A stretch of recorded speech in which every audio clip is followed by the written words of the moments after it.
Assalamualaikum warahmatullahi wabarakatuh.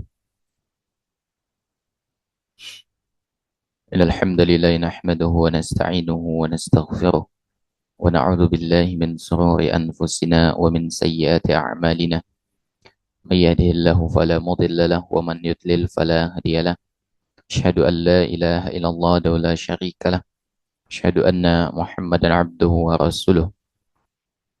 Allahumma salli wa sallim wa barik ala Muhammadin wa ala alihi wa sahbihi ajma'in. Allahumma alimna ma yanfa'una wa anfa'na bima 'allamtana wa zidna ilma. فإن أصدق الحديث كتاب الله وخير الهدى هدى محمد صلى الله عليه وسلم وشر الأمور محدثاتها وكل محدثة بدعة وكل بدعة ضلالة وكل ضلالة في النار. Jemaah sekalian, alhamdulillahirabbil alamin. Tiada hentinya kita memuji Allah Subhanahu wa taala Rabbul alamin atas segala nikmat yang dilimpahkan kepada kita. Dan tentunya kita semua bermohon kepada Allah Subhanahu wa taala, semoga Allah Subhanahu wa taala senantiasa memberikan taufik dan hidayahnya kepada kita semua untuk senantiasa kita istiqamah di atas sunnahnya Nabi alaihi salatu wassalam. Dan kita bermohon kepada Allah Subhanahu wa taala, semoga Allah Subhanahu wa taala menjaga kita dan hingga mewafatkan kita di atas kebaikan. Ya. Salawat dan taslim semoga senantiasa tersampaikan kepada junjungan kita Nabi besar Muhammad sallallahu alaihi wasallam. Allahumma salli wa sallim wa barik alaihi, kepada keluarga beliau, kepada sahabat, kepada semua pengikut beliau yang istiqamah dengan teguh di atas sunnahnya Nabi alaihi salatu wassalam hingga akhir zaman. Baik, hadirin sekalian, ya, insya Allah pada kesempatan ini kita akan kembali melanjutkan bahasan kita dari ensiklopedia larangan dalam syariat. Ya, ensiklopedia larangan dalam syariat, dan kita akan masuk bahasan yaitu berkaitan dengan masih dalam bab tasyabuh, ya, yaitu berkaitan dengan tasyabuh dalam berpakaian dan adat kebiasaan.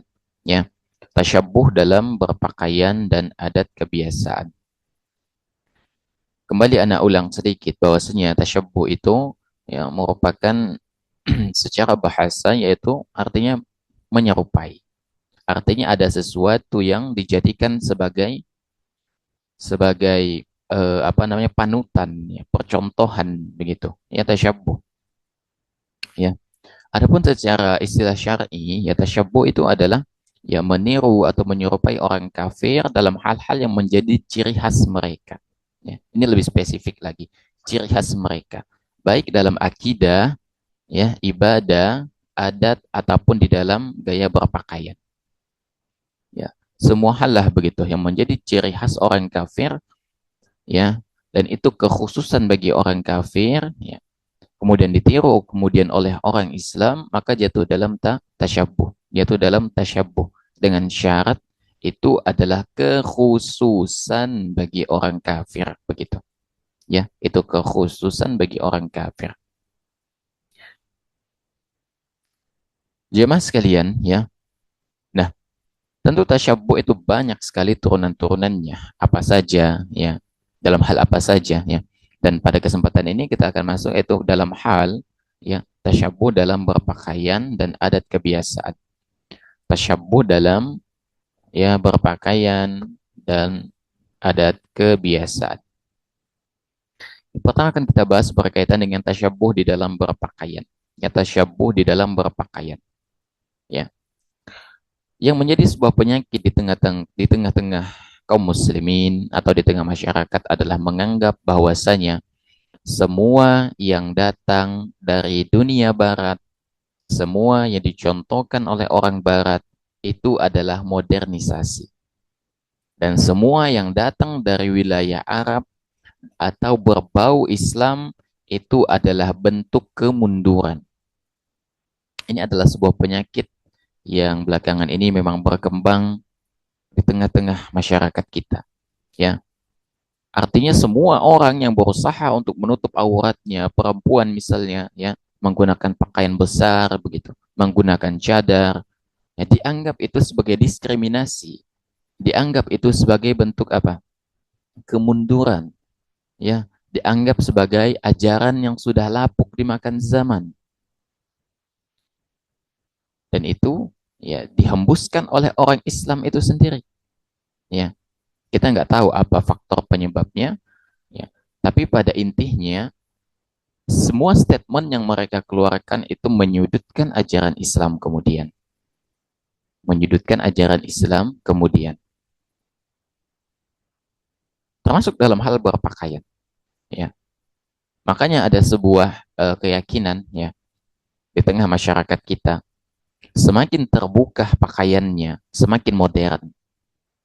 Semakin terbuka pakaiannya, semakin modern. Kiblatnya kemana?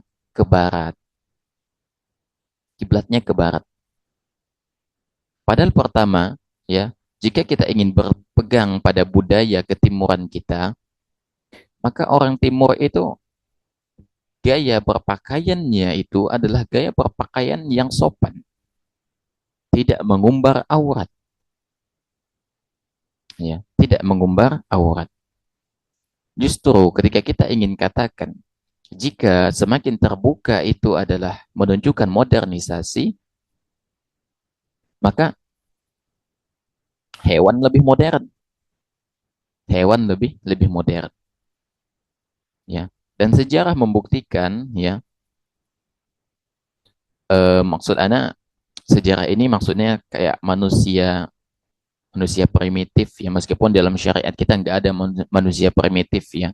Ini kan berangkat dari teori-teorinya orang kafir ya. Jika teori orang kafir ini benar, manusia itu ya ada istilah manusia purba dan lain sebagainya, kan mereka berusaha hidup ya menjadikan kulit hewan sebagai pakaian mereka. Semakin mereka semakin berakal, semakin tertutup diri mereka. Ya. Tapi terbalik di zaman sekarang, semakin terbuka, semakin modern. Ini adalah di antara bentuk kemunduran sebetulnya yang dianggap sebagai modernisasi. Ya, yang dianggap sebagai modernisasi. Nah, orang kafir tentu ya, mereka akan selalu melakukan kampanye. Kampanye dalam rangka untuk meracuni umat Islam dengan pemikiran, dengan gaya, dengan sesuatu yang dianggap mereka sebagai sesuatu kemajuan modernisasi. Padahal sejatinya itu adalah bentuk dari pelanggaran syariat. Ya, dan orang kafir itu nggak bakal ridho.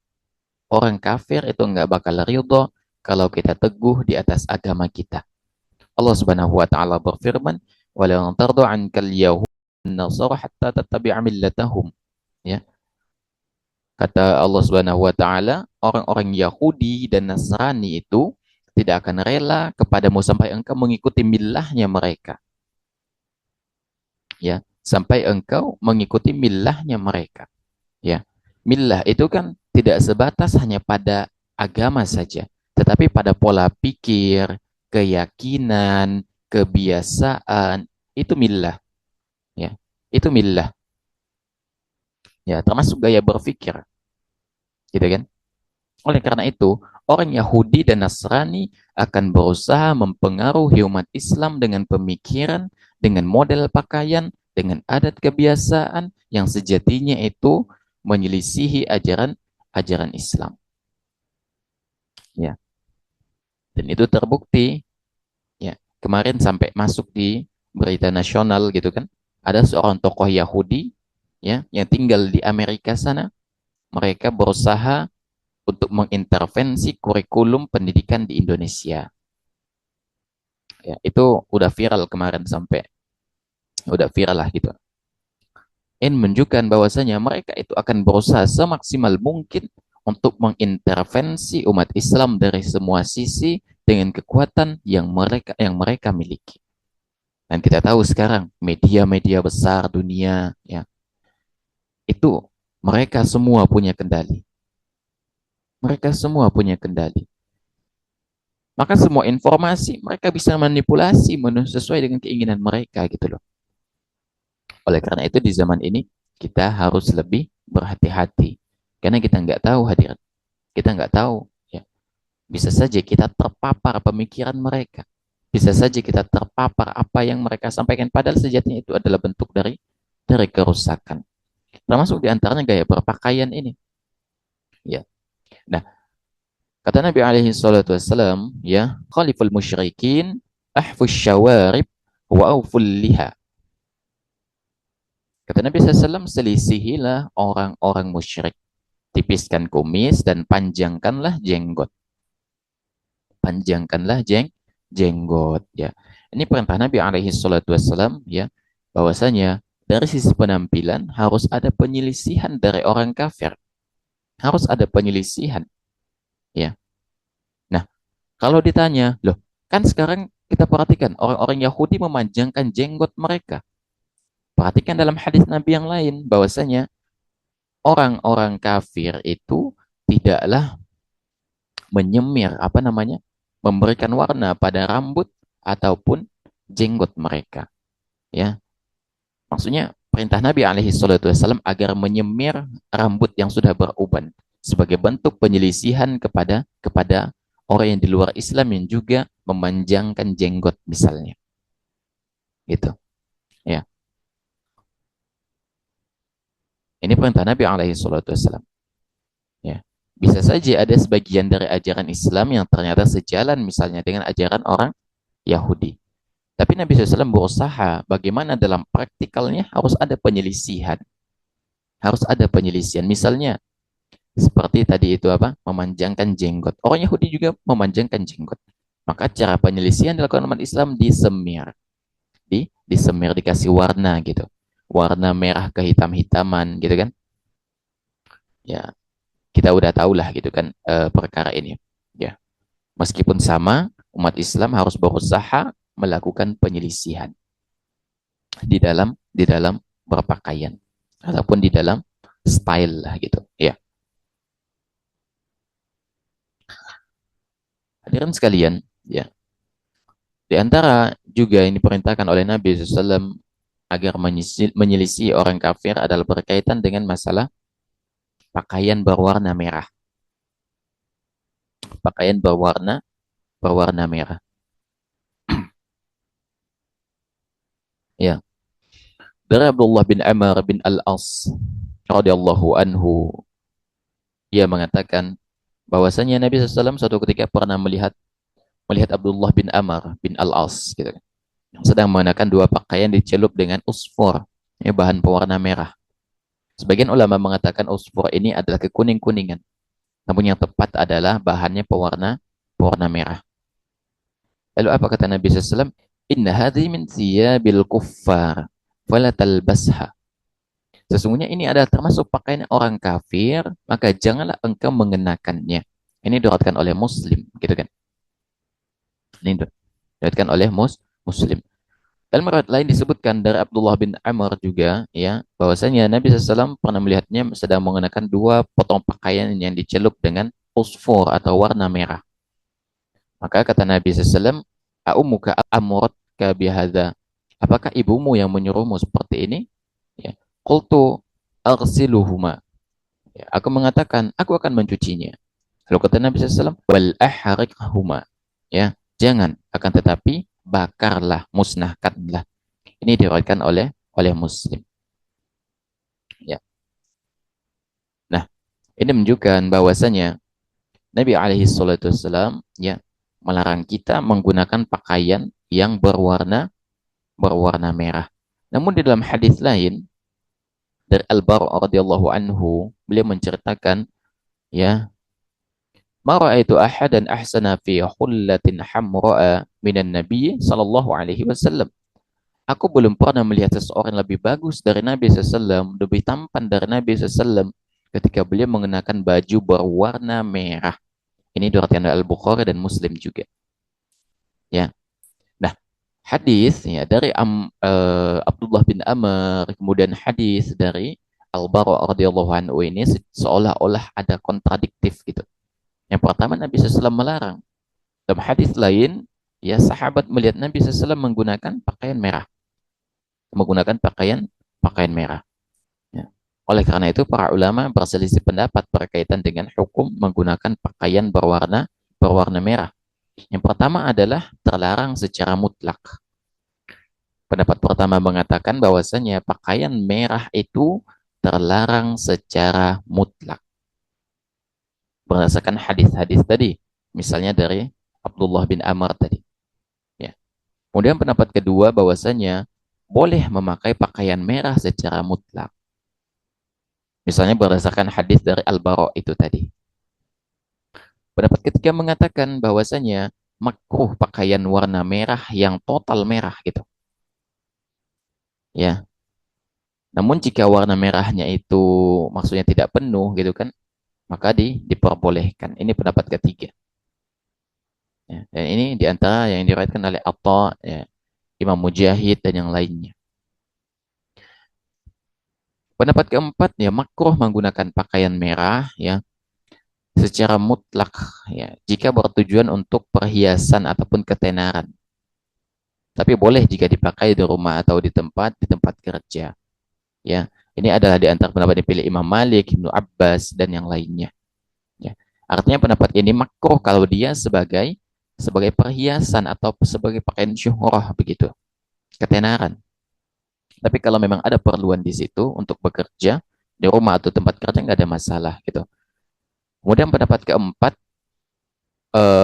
kelima ya bahwasanya larangan ini hanya berlaku jika pakaiannya itu merah polos, ya merah polos. Tapi kalau tidak full merah, misalnya ada motif-motif lain itu boleh. Ini pendapat kelima. Dan ini diantara pendapatnya Ibnu Qayyim rahimahullahu taala.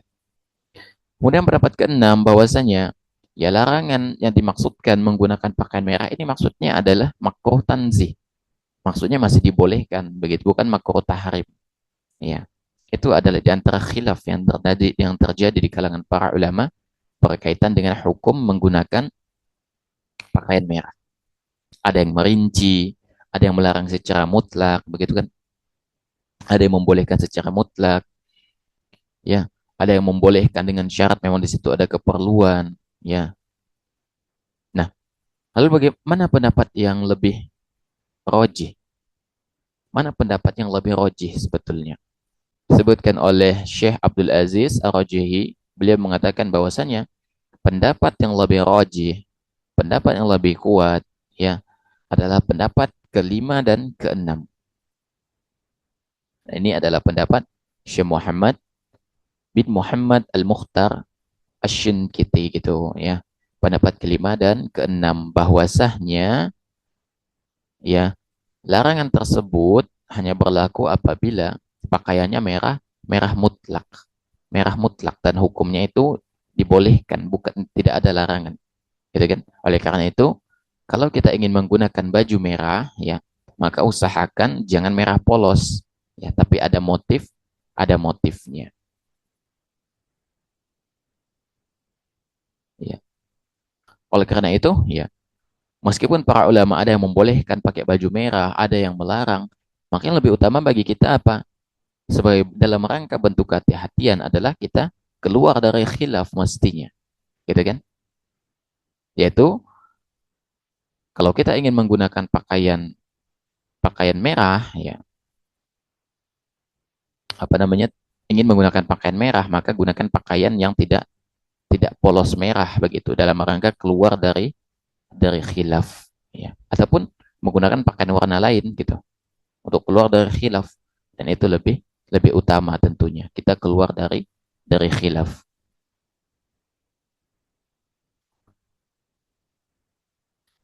Jemaah sekalian ya. Ya. Berkata Syekh Al-Utsaimin rahimahullahu taala, "Idza kana al-libasu min khususiyatil kuffari fala yajuzu lil muslimi an yalbasahu." Kata Syekh Al-Utsaimin, jika suatu pakaian merupakan pakaian kekhususan orang-orang kafir, maka tidak halal bagi seorang muslim untuk memakainya. Misalnya kita meniru misalnya pakaian baju, kebetulan udah deket musim Natal gitu kan, belilah tuh ya baju baju Santa tuh yang ada merah putihnya, bukan bendera ya, yang ada merah putihnya, maka nggak boleh seorang muslim menggunakan pakaian tersebut. Karena pakaian tersebut adalah pakaian yang masih memiliki keterkaitan dengan Natal itu sendiri begitu ya. ada keterkaitan dengan Natal itu sendiri.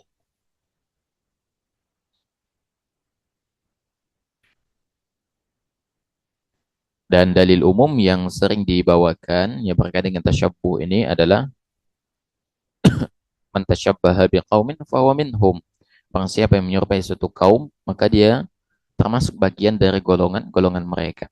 Sudah pernah bahas ya kenapa seseorang yang meniru orang kafir, maka dia dapat digolongkan dengan orang kafir tersebut. Bukan kafir ya maksudnya, secara karakter ya dia digolongkan. Karena tidaklah ia meniru kecuali karena kagum, karena cinta, karena takjub.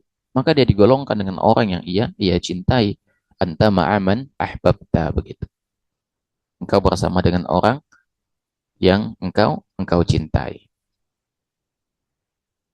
Nah, baik di sini Ana akan memberikan beberapa contoh pakaian yang bertabrakan dengan atau jatuhnya tasyabbuh ya, bertabrakan dengan syariat Islam dan tidak boleh seorang muslim kemudian menggunakannya. Dan ini tentu dengan keterbatasan Ana tentunya juga.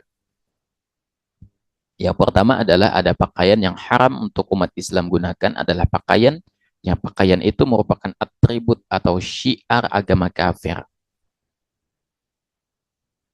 Yang merupakan atribut atau syiar agama kafir. Misalnya ada seorang muslim yang menggunakan baju yang bertuliskan misalnya Selamat Natal atau Merry Christmas misalnya. Gitu kan? Atau menggunakan topi atau pakaian santa. Atau menggunakan kalung ya atau simbol salib. Atau menggunakan pakaian yang kekhususan digunakan oleh pendeta atau biarawati. Jadi atau pakaian-pakaian lainnya begitu. Jadi seorang muslim itu tidak boleh sama sekali untuk meniru atau menggunakan pakaian-pakaian atau atribut syiar agama kafir. Enggak boleh sama sekali. Meskipun hanya kerja. Karena kita perhatikan banyak ya kaum muslimin ya, orang Islam notabene Islam gitu kan. Misalnya dia main film gitu kan, seorang muslim ya main film ya. Padahal ini kok tidak dianjurkan untuk mencari nafkah dari jalur ini. Karakter yang diperankannya misalnya adalah karakter seorang biksu misalnya, seorang pendeta, padahal dia muslim loh. Maka dia perankan karakter itu termasuk menggunakan pakaian-pakaian khas mereka. Maka nggak boleh, meskipun tujuannya itu iseng atau kerja gitu loh. Karena menggunakan pakaian ini berarti kita ikut meramaikan syiar-syiarnya orang kafir. Ikut meramaikan syiarnya orang kafir. Oleh karena itu, ya, kita harus berlepas dari pakaian-pakaian yang merupakan atribut ya, pakaian, benda, apa saja yang merupakan atribut mereka. Tidak ikut-ikut, ya gunakan gitu. Kemudian ada misalnya pakaian yang merupakan identitas budaya kafir gitu kan. Identitas budaya kafir. Misalnya itu adalah pakaian ideologi, ya kebanggaan ideologi atau apa namanya bentuk keterbukaan pemikiran, ya. Nah, eh, belakangan kan memang ya sebagian orang ya dalam rangka melariskan pemikiran mereka, mereka buat baju kaos yang bertuliskan pemikiran-pemikiran mereka. Sehingga pakaian itu kemudian dibeli oleh orang Islam, jadilah mereka kampanye, kampanye lewat pakaian, ya kampanye lewat media. Dan umat Islam ternyata ikut andil di situ. Atau misalnya pakaian-pakaian yang di situ terdapat simbol LGBT, terdapat simbol LGBT, ya kan belakangan ya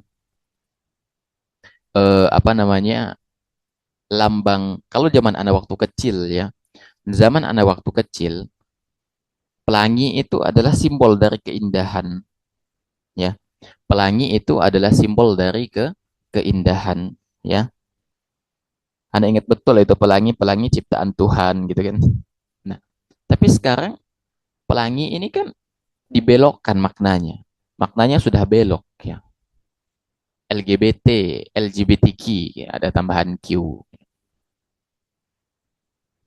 Maka ketika ya menggunakan pakaian-pakaian yang berbau pelangi itu menunjukkan eksistensi kaum kaum mereka, bentuk dari dukungan moral, maka nggak boleh umat Islam pakai itu. Belakangan memang Anda perhatikannya, mulai dari kaos kaki itu udah ada lambang pelanginya, ya. Karena memang apa ya, lambang pelangi itu bukan merah, kuning, hijau, tapi dia berbagai apa namanya, warna yang disatukan di dalam satu satu garis gitu, bukan bukan hanya sebatas pada merah, kuning, hijau, tapi ada beberapa warna setahu Ana gitu. Maka nggak boleh umat Islam pakai baju bernuansa pelangi seperti itu. Ya. Karena zaman sekarang maknanya sudah berubah. Pakai baju itu bermakna antum mendukung dari LGBT itu, gitu kan? Termasuk yang Anda perhatikan sekarang, ya. Ada orang yang seolah-olah berpikiran terbuka, ya. Ya udahlah, itu kan orientasi seksualnya, begitu kan? Serah orang deh mau suka dengan apa namanya, mau dia heteroseksual atau dia homoseksual, itu pilihan hidup orang gitu. Itu Anda perhatikan, pernah Anda temukan begitu. Dia tidak juga menolak dan tidak juga mendukung, atau bahkan ada yang mendukung, Anda pernah temukan itu. Ya. Yang seperti ini juga adalah sejatinya bentuk dukungan. Ini sejatinya adalah bentuk dukungan. Ya. Dan kita mendukung saja, kita nggak jatuh dalam LGBT ini, mendukung saja secara moral, ya, termasuk menggunakan pakaian-pakaian, ya, yang bernuansa pelangi itu bentuk dukungan. Meskipun kita nggak ikut di dalam barisan LGBT itu. Antum perhatikan kisah istrinya Nabi Lut itu, dia tidak nimbrung di dalam LGBT, dia hanya ikut mendukung LGBT. Diam-diam dia ya menyelisihi suaminya Nabi Lut. Apa yang terjadi kemudian dengan istri Nabi Lut? Ikut diadab oleh Allah Subhanahu wa taala bersama kaum Sodom. Makanya yang mendukung yang mendukung secara moral ataupun materi meskipun nggak ikut terlibat, maka dia termasuk golongan tersebut, ya. Termasuk golongan tersebut, maka nggak boleh. Ya, harus ada wala dari hal yang berbau demikian. Harus ada wala, berlepas diri ya dari hal yang demikian.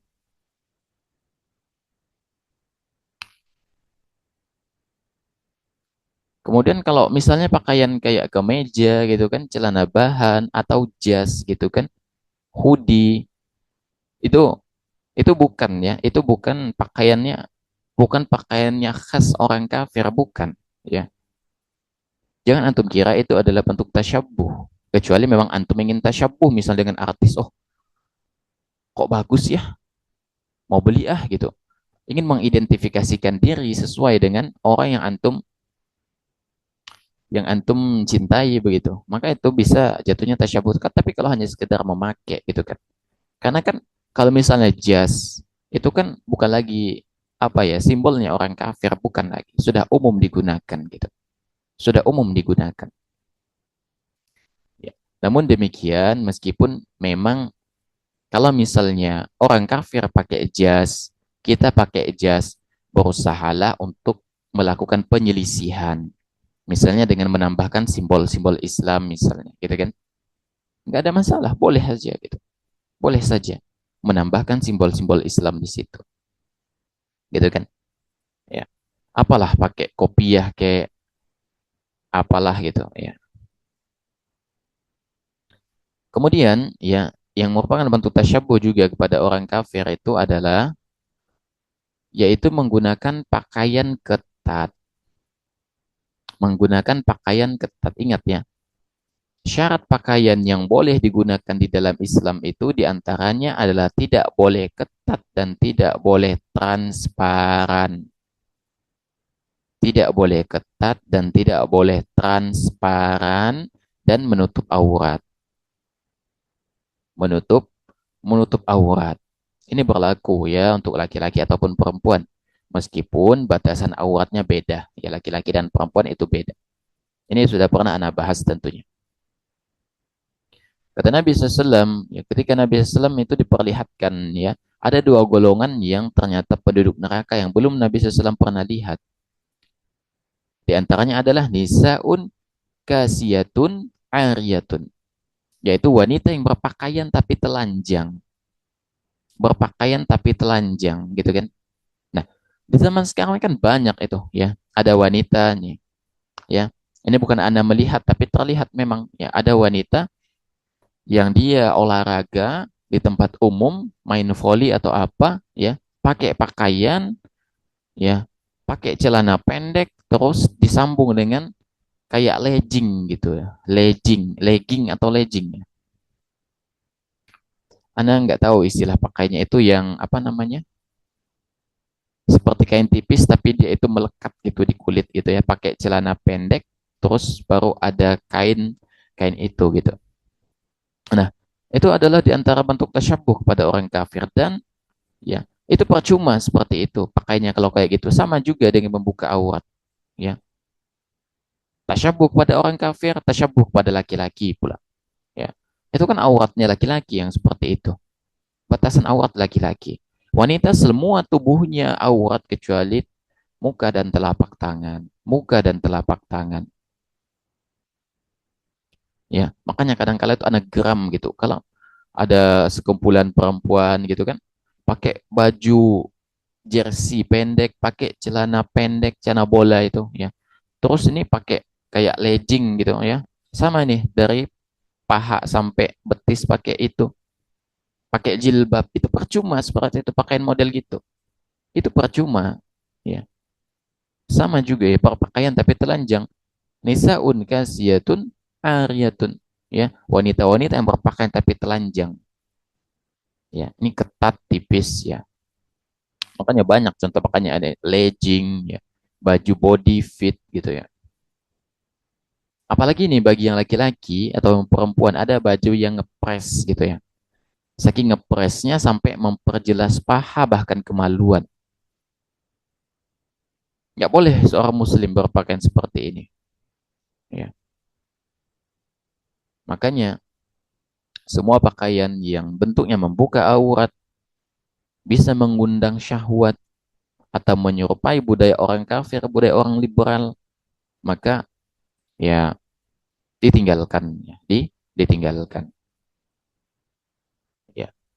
Kemudian ya berpakaian tapi tetap membuka aurat. Ya. Padahal Allah Subhanahu wa taala hanya membolehkan menampakkan dari diri kita yang terbiasa terlihat. Ya. Kata Allah Subhanahu wa taala, "Wala yubdina zinatahunna illa ma dhahara minha." Dan jangan mereka menampakkan perhiasan kecuali yang biasa tampak, yang biasa terlihat. Tadi sudah Anda bilang, batasan aurat laki-laki, batasan aurat perempuan itu semua tubuhnya kecuali muka dan telapak tangan. Adapun cadar ada khilaf di kalangan para ulama. Ada yang mengatakan sunnah, ada yang mengatakan wajib. Tapi para ulama sepakat cadar itu disyariatkan. Cuma hanya berbeda pendapat, selisih pendapat apakah itu sunnah atau wajib. Nah, adapun laki-laki itu mulai mulai dari pusar hingga lutut. Mulai dari pusar hingga lutut. Adapun lutut ada khilaf, tapi kalau paha itu sudah termasuk aurat. Paha itu sudah termasuk aurat. Tapi kalau lutut itu masih ada khilaf di situ. Masih ada khilaf. Ya. Ini yang harus kita pahami begitu bahwasanya berpakaian itu bukan hanya sekedar berpakaian, tapi berpakaian tujuannya adalah menjaga aurat. Tujuan dari berpakaian adalah menjaga aurat. Termasuk diantaranya, jangan sampai pakaian yang kita pakai itu ternyata meniru-niru pakaiannya orang kafir. Meniru-niru pakaiannya orang orang kafir. Kullu libasin khalafat dawabit syar'iyyata fahuwa muharramun. Setiap pakaian yang menyelisih aturan syariat, ya maka dia haram untuk digunakan. Maka haram dia untuk digunakan, gitu ya. Oleh karena itu seorang muslim, muslim yang mulia, Ya, bukan berpakaian mengikuti tren, tapi karena dia berpakaian mengikuti perintah Rabbnya, perintah Allah Subhanahu wa taala. Nah, kemudian eh, terakhirnya berkaitan dengan masalah tasyabuh di dalam persoalan pakaian. Yang pertama bahwasanya pakaian yang menjadi lambang syiar Islam seperti menggunakan pakaian apa namanya jubah, gamis, ya, sarung dan sebagainya. Maka umat Islam itu dianjurkan untuk memakai dan membudayakan pakaian-pakaian tersebut, ya, dalam rangka menjaga jati diri begitu, ya, sebagai bentuk islamisasi pakaian di tengah-tengah umat. Jadi meskipun misalnya ana pakai jas, orang kafir pakai jas, ya paling tidak adalah sedikit pembedahnya, gitu kan, sehingga tidak murni sama. Misalnya pakai jasnya cingkrang, apa namanya, kan kebanyakan orang kafir itu kan mereka isbal gitu kan, ya kita pakai cingkrang sesuai dengan sunnahnya Nabi SAW, paling tidak ada penyelisihan begitu, ya paling tidak ada penyelisihan. Kemudian yang kedua, pakainya menjadi lambang atau syiarnya orang kafir, ya, yang biasa mereka pakai dan memang memungkinkan umat Islam menyelisihinya gitu kan, seperti baju pendeta. Antum antum mungkin tahu bajunya paus, ya, pemimpin tertinggi umat Katolik gitu kan. Nah, seperti itu. Atau baju biarawati, ya, baju biarawati, baju suster, ya, biksu, ya, atau pakaian-pakaian kebesaran yang berasal dari agama di luar Islam, ya. Demikian pula, ya, celana jeans yang ketat gitu. Pakaian-pakaian yang semisal yang menjadi ikon kebebasan orang kafir, maka umat Islam diharamkan tasyabbuh dengan mereka dalam hal ini, ya, dan diperintahkan untuk menyelisihi mereka. Diperintahkan untuk menyelisihi mereka. Artinya pakaian yang menjadi ciri khas orang kafir, maka kita diperintahkan untuk menyelisihi mereka. Tidak boleh ditiru-tiru. Kemudian ketiga, pakaian yang bersifat umum, ya. Orang Islam pakai juga, orang kafir juga pakai. Dan di situ tidak ada unsur pelanggaran syariat. Maka boleh menggunakannya seperti menggunakan kemeja, baju kaos gitu, nggak ada masalah. Pakai apa namanya hoodie, jaket, nggak ada masalah. Namun meskipun sama, ya tentu kita berupaya untuk membedakan diri dari orang kafir misalnya. Misalnya kita tambahkan dengan tambahan pakaian keislaman misalnya. Ya, misalnya pakai apa namanya, pakai jas gitu kan, bawahannya pakai sarung gitu, harus ada ciri keislaman yang ditampakkan begitu, meskipun sama, ya. Oleh karena itu dalam berpakaian, yang pertama, jika itu pakaian keislaman maka diperintahkan menggunakannya. Kedua, jika itu pakaiannya orang kafir diperintahkan menyelisihinya. Kemudian yang ketiga, jika itu pakaian yang sifatnya umum, ya, artinya general, digunakan juga umat Islam, digunakan juga orang kafir, maka umat Islam diperintahkan boleh menggunakannya, cuman berupaya untuk tetap melakukan penyelisihan. Nah, ada sebuah kejadian unik, ya, bukan unik juga sih, ya. Kan ketika kebiasaan ana itu kalau ngajar biasanya itu ana pakai, maksudnya ngajar di tempat umum, ya, ana selalu pakai pakaian muslim. Lalu, ya, kaum muslimin yang muda-mudi ini nanya, kok ana selalu pakai baju baju muslim gitu.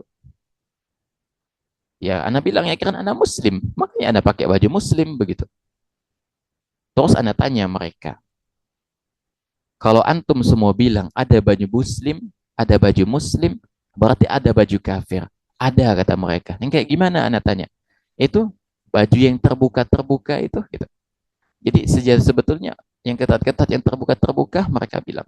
Jadi sejatinya mereka meskipun, ya, tetap menggunakan pakaian-pakaian yang bertentangan dengan syariat, tapi mereka faham itu pakaiannya orang kafir, kebiasaannya orang kafir, mereka faham gitu.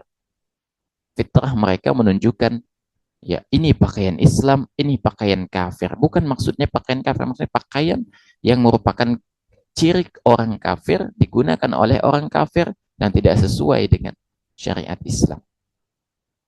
Namun, ya, namun bukan berarti misalnya wanita itu tidak boleh menggunakan pakaian ketat, pakaian yang terbuka sana sini boleh, tapi hanya untuk suaminya saja. Hanya untuk suaminya saja di rumah, bukan untuk suami orang, bukan untuk laki-laki lain di luar sana. Taib, hadirin sekalian, ya ini berkaitan dengan masalah tasyabuh di dalam pakaian, ya. Artinya harus tetap ada penyelisihan gitu, ya. Harus ada tetap penyelisihan kepada orang kafir, jangan sampai kita jatuhnya mengikuti ajaran, ya, mengikuti contoh yang dicontohkan oleh orang kafir.